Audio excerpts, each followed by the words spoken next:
All right. Good afternoon, gang. It is Easter. Had a great morning. Had to watch a service online because you can't go out. But Easter is a lot of fun in our house. 5 kids. We have our grandkids coming over this afternoon for an Easter egg hunt and Easter baskets and all the great stuff that goes with it. And whenever we have Easter in this house, we're having lamb for dinner. And so I'm going to show you the proper way to prepare a rack of lamb. There's a few little tricks you need to do to prep this up and have it grill properly. Of course, I'm grilling because I like to grill, and it's a lot easier to clean up the mess. So let's get right into it. First of all, our rack of lamb. This is a beautiful piece of meat. We love it. So good.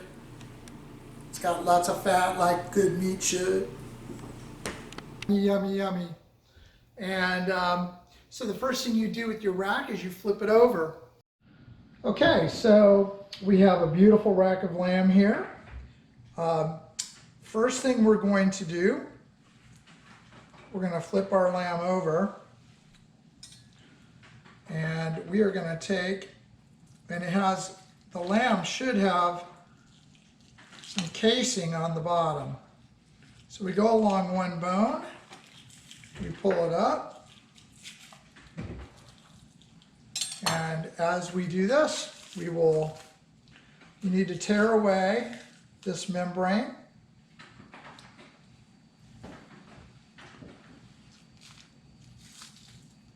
And it goes all the way up the bones.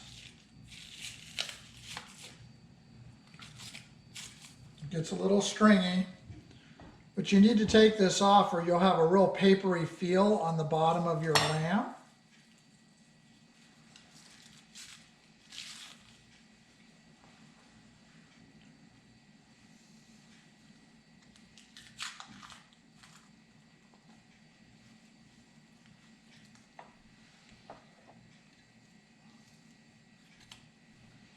Okay, so we have that pretty much off. Oh, there's still a little more. Okay. Now, we're going to make a small slit in between each bone. And you just have to find where it is next to the bone. And we're looking for, when you do this, sometimes you'll find a little shard inside of your rack, and you want to make sure that you get those out because somebody could bite into it, and once they do that, they're going to get a little piece of bone in their mouth. Ouch. I've seen a couple of people actually chip a tooth. And then we're going to take and try to get some of this excess fat off the end of the bones. You'll see when we go to grill why. But this is how we do it. So we shave it, and we try to get it to look pretty good over there. Once that casing has been ripped off, it will, even if there's a little bit of leftover, once you do that, on the grill, it'll kind of cook and peel away, which is fine. So then we're going to flip our rack over. You can see this has this beautiful fat cap on there. However, and once again, when we go to grill, you'll see what happens. But we're going to pull some of this excess fat back. And as you can see, we still want to keep a little bit of this fat in here, but lamb has a lot of fat in it, which is wonderful because I love the fat in meat. So we're going to take and trim off this excess fat. And there we go. I think that looks pretty good. Now, one last thing I'm going to do is, because I have a slit right here in between the bone, What I'm going to do is, because I don't want to try to cook a whole rack, nobody's going to eat a whole rack. That's a ton of lamb. So we want to cut these in half, and on this particular one, we're going to get 4 bones on each half. So what we're going to do is we're going to find this little slit right here.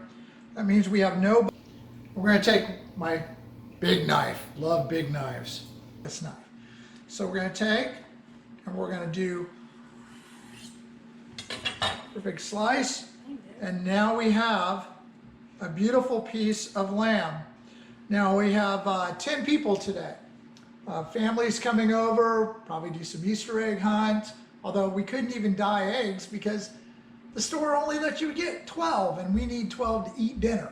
So that's where we're at.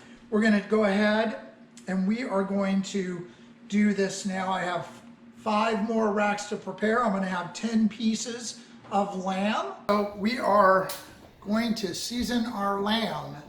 It's a super easy procedure.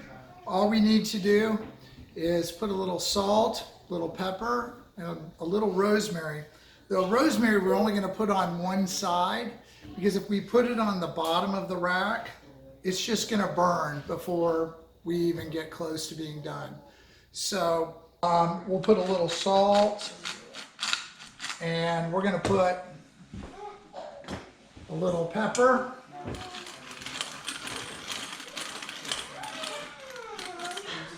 Then we're going to flip the rack over. We're going to put a little pepper. We're going to put a little salt. And right before I put it on the grill, I will drizzle just a touch of avocado oil, just so it won't stick. But there's so much fat inside of this lamb that we don't really worry about it sticking. It will completely, this fat will immediately become a nice lubricant to get it from sticking on the grill. We're going to go and grill them in just a minute. That's all you have to do. We're just take and put a little bit of our rosemary on. And then we're going to move it over to this pan here. And we have to do that 9 more times. I can't wait to be just like my dad, Daddy Foch. I just turned down the grill. Super hot, but when we put this lamb on with all this fat, it's going to flame up. So I have a bottle of water, and that water is going to be my saving grace, because I'm going to have to put out some flames for sure. And it's cold, so I can drink it too. Bonus.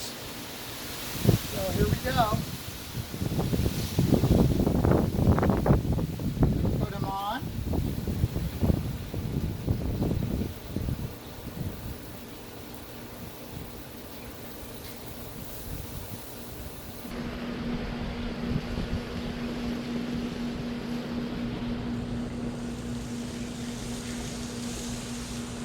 You put them on bone side down. And I'm trying to put the meat towards the center and the bones to the outside. The hottest spot's always going to be the center of your grill.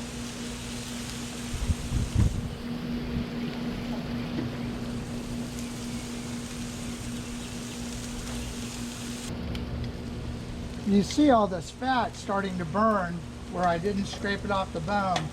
That's one of your big concerns, is that that fat will catch on fire.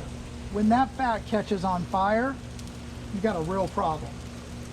So we have to monitor that. But we're doing good right now.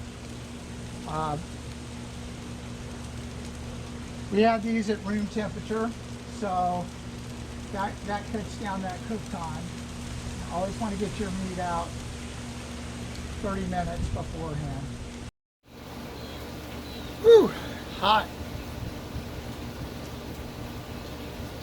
I'm going to be Schvetty, peach Schvetty. That same spot.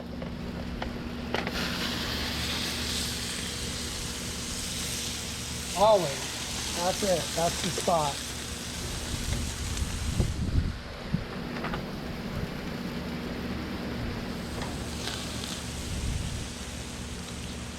starts to get a little char on it, we'll just move that one over here. And we'll move this bad boy over here and get it charred. Move this guy back here. This up here. I'm not really concerned about grill marks today on the lamb. I just want it roasted. It's not a flat piece of meat, so it doesn't, I mean, you can get them, but, you know, gonna put sauce on it, gonna have other stuff. We're having some mashed potatoes today, Ree Drummond recipe, Pioneer Woman. It's a really good recipe. You know? She does a great job of giving you recipes that are easy to follow, feed everybody, comfort food style, not very difficult, but they're just solid.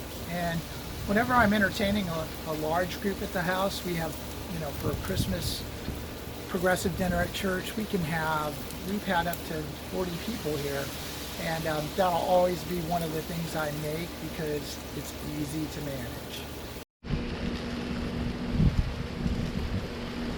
Okay, so, oh, terrible. Okay, so, oh, terrible. Okay, we're coming off. Look at that. That is just gorgeous. Got fat rendered, juicy, beautiful.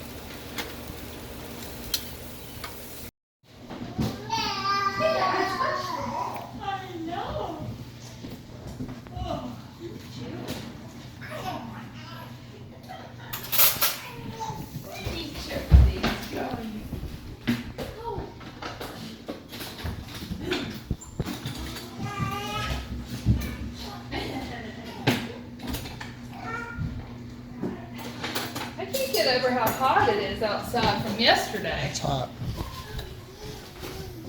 All right, so we have the moment of truth now. Let's see how it comes out. See, this was not ready. It is delicious, very nice, medium rare. Got a taste. Bonus.